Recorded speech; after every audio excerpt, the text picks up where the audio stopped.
Ramsey, one of the most famous economists of all time, always stated that taxes are distortionary, right?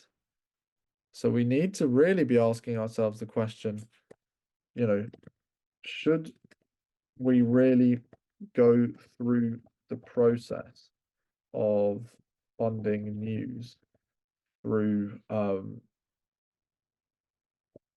taxation if it is so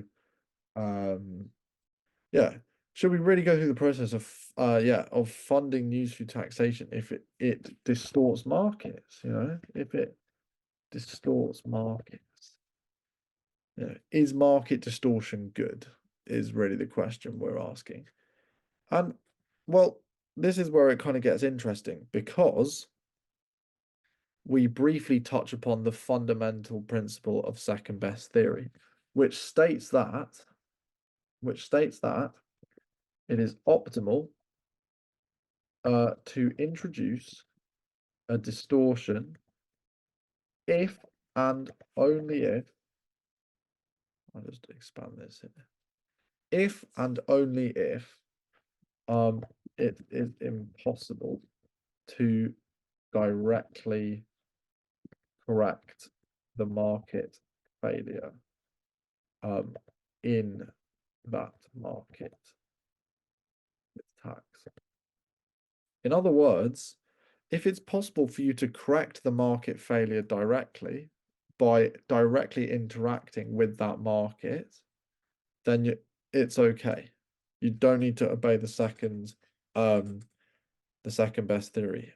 However, there are many situations where it's actually impossible.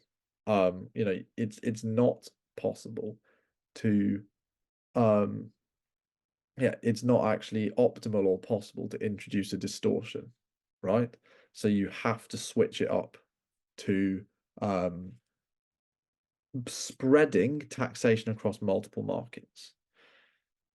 Now, generally speaking, I feel like in the news market, it is fine and possible to introduce to directly target the market, and therefore you don't have to worry about second best theory.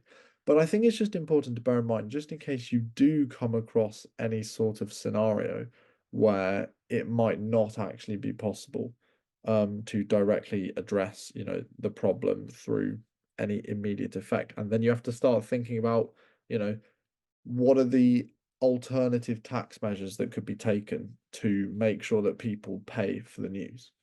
That's really what this point is getting at.